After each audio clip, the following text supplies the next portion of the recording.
Thank you very much, Shalom. Greetings to you all. I hope you all had a wonderful, a safe, and a promise-filled celebration to usher in the new year. For New Year's, other than having probably one of the best meals I have ever had, I saw Exodus, Gods and Kings, and as the newspapers said when the Flintstones movie was released, yabba dabba don't. And friends, I will leave it at that. My heartfelt thanks go out to all who donated, and a special thanks goes out to Harvey for his incredible generosity. It is the gifts we receive that allow us to continue doing these programs, along with the other programs we do. We are in the process of arranging to provide services and grief support at several elderly facilities for those who cannot get out. I know your generosity is a thank you for what you get from our weekly programs, and it is greatly appreciated. And of course, I'd like to express my great sadness and grief to our French brothers and sisters for the horrific terror attacks in Paris and their great resolve that freedom of expression must prevail. Vive la France! And of course, we are at the segue into the book of freedom. The world seems to be overwhelmed by a strangeness now. And as the great Jim Morrison of The Door sang, people are strange. We've reached the transition point in the Torah. And this happens to be my favorite transition among the 5 books of Moses, the Pentateuch, the teaching, or Torah as it has come to be called. There are some incredible things to look for, which I am going to tell you about, and this book is different than the one you just read. But it has a certain continuity to it. The book opens with the phrase, "And Joseph died," in order to mark the resumption of the story. But in the second report of Joseph's death, the focus is not on the mummy in the coffin, but on the dying out of a whole generation, which acts like a time tunnel and propels us forward 4 centuries, according to God's prophetic revelation to Abraham in Genesis 15, to a moment when Bnei Israel, the sons of Israel, have swelled to a people, the Israelites, which is the meaning of that Hebrew phrase from this point on in the narrative. It's a new wide-angle lens through which the characters and events are seen, as the narrative moves from the domestic, moral, and psychological realism of the patriarchal tales to a more stylized, deliberate mode of storytelling that in a number of respects feels more like a folk tale. And it will be told through the eyes of one individual, Moses. At the beginning of the story, Pharaoh is referred to several times as the king of Egypt, rather than by his Egyptian title, which we know was used freely in Genesis. And this will become his set designation as the story goes on. He has now been recast as the archetype evil king, one who kills babies in a folktale confrontation between the forces of good and of evil.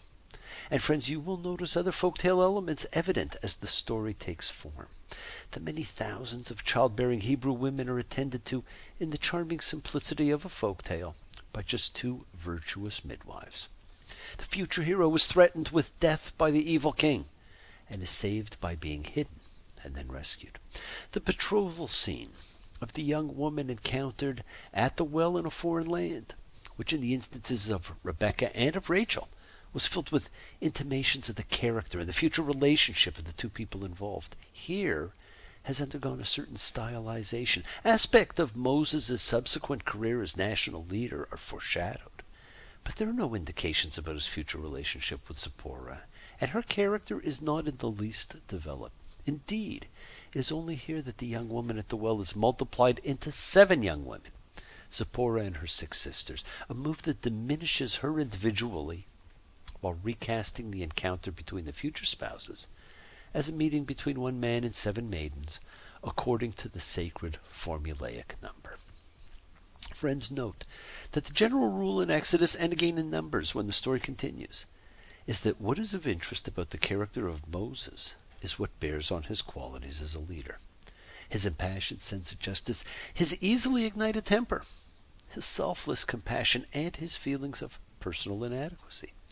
Alone among biblical characters, he is assigned an odd epithet, the man Moses. There may be some theological motive for this designation, in order to remind us of his plainly human status, to ward off any inclination to deify the founding leader of the Israelite people. But it also suggests more concretely that Moses, as the forger of a nation and prince of prophets, is, after all, not an absolutely unique figure, but a man, like other men, bringing to the soul trying tasks of leadership, both the moral and temperamental resources, and the all-too-human weaknesses that many men possess. The man Moses remains somewhat distant from us, so that we never get the sense of intimate acquaintance with his inner life and his distinctive traits of personality that we are so memorably afforded in the stories of Jacob and Joseph.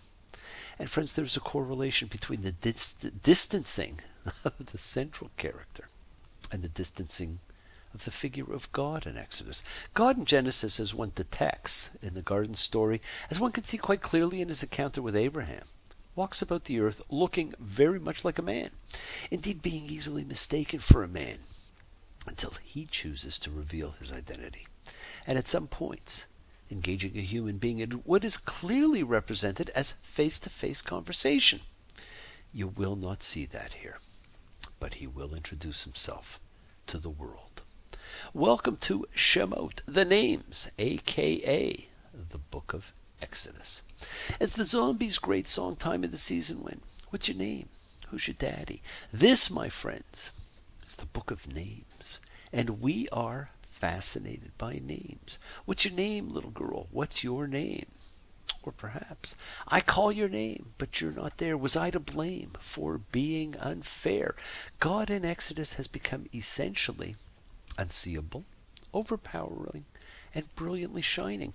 Barriers to access accompany him everywhere, just as they will be instituted architecturally in the tripartite structure of the sanctuary that he orders the Israelites to build. The first manifestation of God's presence to Moses is in the anomaly of the fire burning in a bush without consuming it. And then the divine voice orders Moses, "Come no closer here," and proceeds to speak to him without being in any way visible to him. Fire, which promises potent energy and which is something one cannot touch without being hurt or destroyed, is the protective boundary out of which God addresses Moses and the Israelites throughout the story. At the Epiphany, all of Mount Sinai will be smoking like a firebrand, with celestial fireworks of lightning and thunder crackling around its peak, when God reveals the Ten Commandments. Friends, God in Exodus has become more of an unknowable mystery than he seems in Genesis. And as he moves here from the sphere of the clan that is the context of the patriarchal tales to the arena of history, his sheer power as supreme deity and his implacability against those who would thwart his purpose emerge as the most noticeable aspects of the divine character. Exodus, like Genesis, is made up of two distinct parts, with the first, running from chapter 1 through 20, acting as a grand narrative sweep, culminating in the great climax and point of reference of all biblical literature, the revelation of the Ten Commandments on Mount Sinai. And this narrative is organized around three thematically divine spaces: Egypt, the place of bondage; the wilderness, a consciously aware space where freedom will be realized and new obligations incurred, where a tense struggle between leader and people will play out as part of the initiatory experience of nationhood; and the promised destination of the Exodus from Egypt, the land of milk and honey that remains beyond the horizon of this book. And on this journey you will notice certain things. Egypt is associated with water, almost everything there being linked with its central waterway, the Nile, where baby Moses is saved and the 10 plagues begin, and a barrier of water must be crossed to effect the escape of the Israelites, with that very water then drowning the pursuing Egyptian hosts as they had sought to drown the Israelite infant boys. The wilderness is a zone of parched dryness, arid sand, rugged rock formations, where the people more than once desperately thirst for water and are dependent on its miraculous discovery. The shepherd Moses first encounters God in the wilderness on a mountain later called Sinai, a name meant to recall Sana, the Hebrew word for bush. It's a relatively rare word. You see, in the ancient Near East, deities were often associated with sacred trees, but not with bushes. So Rashi construes this epiphany in the humble bush as an expression of God's identification with the abasement of Israel enslaved. And friends, the bush was not consumed, as Israel will never be consumed. God appears to Moses through a token of supernatural burning on the mountain of the parched place. He will then lead the Israelites through the wilderness with a pillar of fire by night that becomes a pillar of cloud by day. The culmination of this narrative in the Sinai Epiphany will make the mountain itself incandescent and rake the sky around its summit with divine fire. The climax of this whole story is a set of carved in stone legal injunctions, but they are in no way anticlimactic for being that. They are brilliantly framed as a series of imperatives in the second person singular, and thus addressing every man and woman of the Israelite nation, then and now. Later on in the episode of the Golden Calf, we learn that God has engraved the 10 imperative utterances on 2 tablets of stone, but there is no mention of writing. Instead, there is a desire to convey the immediacy of God's speech to Israel through Moses, and God spoke these words, saying, which will become the formula pointedly used to introduce the Decalogue and all future laws. And finally, beyond well-watered Egypt and the burning desert, where uncanny fires flare, the new Israelite nation is repeatedly told of a third space, a land flowing not with water, but with milk and honey, a utopian space, which will be beyond reach for 40 years and, in a sense, can never be fully attained, a biblical Camelot. The rain may never fall till after sundown. By 8 the morning fog must disappear. In short, there's simply not a more congenial spot.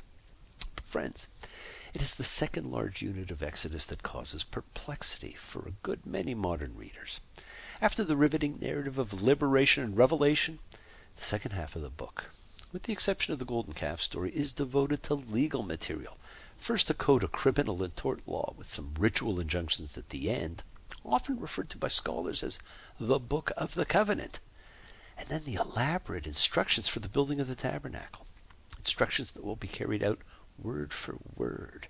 After the resolution of the confrontation over the golden calf, readers attached to the notion of story are bound to find these 17 chapters of laws and architectural instructions something of a letdown. The book of Exodus is its own microcosm of life. The first half is a compelling story, moving from enslavement to liberation to epiphany. It is also a story marked by danger, doubt, and what looks like a national destiny of endless trouble. Moses, the future leader, barely escapes being murdered as an infant, kills a man, an act that compels him to flee Egypt, harbors grave doubts about his capacity for the daunting mission God imposes on him, and on occasion is angry, impatient, and almost despairing in his leadership. The Israelites, on their part, can scarcely bring themselves to trust Moses and Aaron when the 2 brothers come to lead them out of slavery. Once in the wilderness, the people will repeatedly prove to be recalcitrant in a long series of murmurings, both in Exodus and in Numbers, with the crowning instance of these episodes of rebellion being the golden calf episode, carefully introduced between the instructions for the building of the tabernacle and the carrying out of those instructions.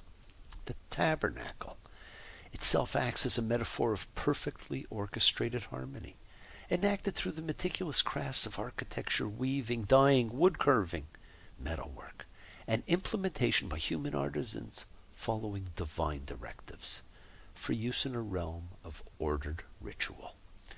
And this provides an elaborately imagined representation of the beautiful ordering of sacred space, a zone of choreographed repetition set off against the unsettled journeys of the wilderness generation. It is the material which gives its audience pageantry, as we see human labor, meticulously following a divine plan, creating an ordered space that mirrors the harmony of God's creation.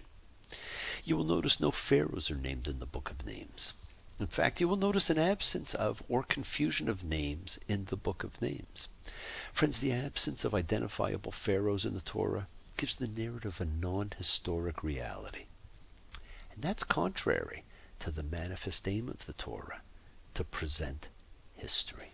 It is the story of freedom, but told in legend, and the great story here is the legend of Moses. The same river that means death for all the other male newborns means life for Moses. And the story of the birth of Moses in Exodus 2:10 is one of the most misquoted stories in the Torah. We know the story of his being saved and floated down the river in a basket, being found by an Egyptian princess who names him Moses because she drew him from the water, is given back to his own mother to wean, and then brought up in the palace. This, my friends, is the illusion of truth story. It is the basic story, but with modification. You see, even though the story is a story that is not quite how it is written, he's given back to his mother to wean, a process that probably takes at least 3 years, during which time we are never made aware of his name. Can you imagine being nameless for 3 or more years? Can you go a day without referring to your kids by their names, let alone years? His name Moses when he is returned to the princess. And Moses is an authentic Egyptian name, meaning the one who was born, and hence rightful son. It has never been a Hebrew term for having been drawn from the water, and it is highly unlikely that Egyptian royalty would speak Hebrew. And friends, we are told he became a son to her. This phrase indicates adoption, not just an emotional attachment, and her naming of him as Moses would have been part of that ceremony. A reading of the words tells us he was cast upon the river, not in an ark or basket, but in a box, a tavah, the same word as the rudderless box Noah was adrift in, and his connection to Noah does not end there.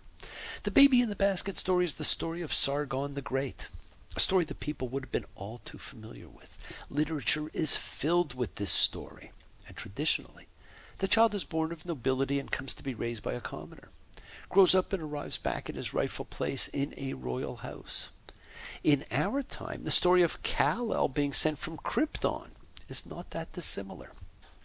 Now, the great difference with Moses is that Moses was of common birth and raised in the palace, and then returns to his common roots. Now, some scholars have suggested that Moses was actually always an Egyptian, and that the birth story was created to explain how an Egyptian became the leader of the Israelites. And the Torah actually points to Moses being an Egyptian who did not speak Hebrew. Had he been weaned by his mother for several years, Hebrew would have been his first language. At Jethro's well, the daughters say, an Egyptian man saved them, and then saying he drew water for us would have been an allusion to the name of Moses, meaning drawn from water. At the burning bush sequence in Exodus 4:1, Moses says to God, they won't listen to my voice because I'm heavy of mouth and heavy of tongue. And God tells him Aaron will talk for him. We have all heard the famous midrash that goes so far as to recount the origin of Moses' speech impediment in a story that pictures him burning his tongue in the infancy while in the Egyptian palace. I love that story. It has always been one of my favorites. Friends, we are told to look to other parts of the Torah to find meaning. And elsewhere the term heavy of tongue refers to nations who speak foreign languages. And Moses says to God, who am I that I should go to Pharaoh and that I should bring out the children of Israel from Egypt? Is this because he does not speak the language? In our year of looking at things differently, what if he did not speak the language? What if he was of Egyptian birth? Does it matter? Maybe once it did. Maybe once it was necessary to have Moses be the child of slaves. But does it matter anymore? Is it not more important that he is the father of freedom? Freedom for everyone and the symbol of having control of your own life. Should we not seek truth? In his first meeting with the people's elders, Aaron spoke all the words that Yahweh had spoken to Moses. Whether heavy of mouth and heavy of tongue means a speech defect, a foreign language, or lack of eloquence, a question remains. Why choose a man who has a speaking problem for a task that requires speaking? Friends, this is an important lesson we should never forget. We should not judge a person's ability to do a task too harshly or too hastily, or by the most obvious characteristics. Even an individual who has a disadvantage may be the best suited to be successful. The story of the freedom of man is connected intricately to the issue of God's becoming known to man, which begins in Exodus. In Genesis, God is known personally only to a few individuals and to no nations. God's actions in the world are not identifiably God's. The narrator informs the reader that it is God who brings the flood, but the masses of humans in the narrative are not portrayed as being aware of the source of their catastrophe. There's likewise no suggestion that the generation of the Tower of Babel know whose force is confounding and scattering them. Same is true of the victims of the destruction of Sodom and Gomorrah. And the only eyewitness turns to salt. In Exodus, however, God makes his presence known to Israel, to Egypt, and to other inhabitants of the region. The Egyptian king's first words to Moses in Exodus 5:2 are, "Who is Yahweh? I don't know Yahweh." By the end of the story, he does know Yahweh. And in this book of names, for the first time, the name of God is articulated for us by God, as he introduces himself to Moses when Moses asks who he should say sent him. Ayeh Asher Ayeh. I will be who I will be. And he said, thus shall you say to the Israelites, Ayeh has sent me to you.